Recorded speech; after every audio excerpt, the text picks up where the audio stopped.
Decision কে নিবে? এই decision বাংলাদেশের জনগণ নিবে। কোনো সরকার এই ডিসিশন নিয়ে দিবে না যে বাংলাদেশ কার সাথে কেমন সম্পর্ক রাখবে। বাংলাদেশের জনগণের সবচেয়ে গুরুত্বপূর্ণ ব্যাপার হচ্ছে বাংলাদেশের জনগণ দেশের স্বার্থটা দেখে তারপরে রাষ্ট্রের সাথে সেই সম্পর্ক রাখবে।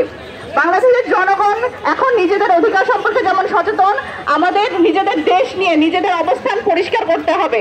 আমাদের কারোর সাথে কোনো শত্রুতা নাই। আমাদের প্রতিবেশী দেশগুলোর সাথে আমরা বলতে চাই, আমাদের প্রতিবেশী দেশগুলোর সাথে আমরা সুন্দর সম্পর্ক রাখতে চাই। আমাদের প্রতিবেশী যে দ্বিপাক্ষিক চুক্তিগুলো আছে সেই চুক্তিগুলো যেমন চলতো, আমাদের নিজেদের স্বার্থ রক্ষা করে সেই নিজেদের স্বার্থ অক্ষুণ্ণ রেখে সেই চুক্তিগুলো অবশ্যই চলবে। এবং আমাদের এইটা হিসাব করার সময় এসছে যে কোনটা আমার দেশের জন্য ভালো এবং কোনটা আমার দেশের জন্য খারাপ। আমরা খারাপ যেটা আমার দেশের স্বার্থ রক্ষা করে না সেই চুক্তিতে আমরা কেন যাব? আমরা সেই চুক্তিতে যাব না।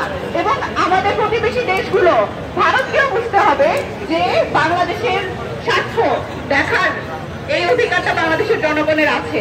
এইটা কোনো ছেলে ফেলা না যে আপনারা চাইলেন আর ডেপুটি হাই কমিশনে একটা হামলা করলেন, আপনারা চাইলেন হোটেলগুলোতে বাংলাদেশি পর্যটকদের ঢোকা বন্ধ করে দিবেন। এটা কোনো ছেলে ফেলা না এবং এটা কোনো বন্ধু রাষ্ট্রের কোনো উদাহরণ হইতে পারে না।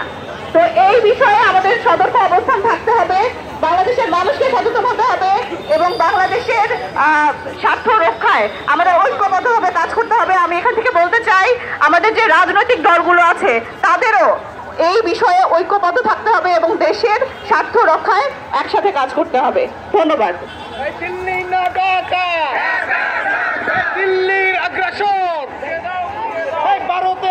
এ পর্যায়ে সংক্ষিপ্ত বক্তব্য নিয়ে আসছে জাতীয় নাগরিক কমিটির কেন্দ্রীয় সদস্য আবু সাইদ লিওন। প্রিয় বন্ধুগণ, আমরা স্পষ্টভাবে বলতে চাই, দিল্লির দাদাগিরি আর বাংলাদেশে চলবে না।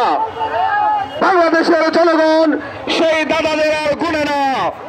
আমরা স্পষ্ট বলে দিতে চাই, খুনি ফ্যাসিস্ট শেখ হাসিনা ভারতীয় এজেন্ট হিসেবে বাংলাদেশকে পরিচালিত করেছিল।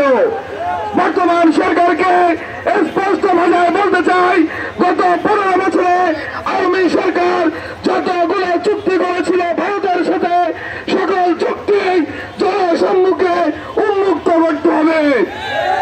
এই চুক্তিগুলোর ব্যাপারে বাংলাদেশের জনগণ সিদ্ধান্ত নেবে সেই চুক্তি থাকবে কিনা।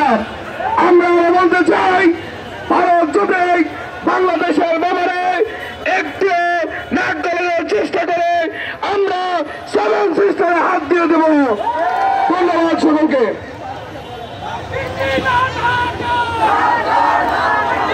এই পর্যায়ে বক্তব্য নিয়ে আসছে জাতীয় নাগরিক কমিটির কেন্দ্রীয় সদস্য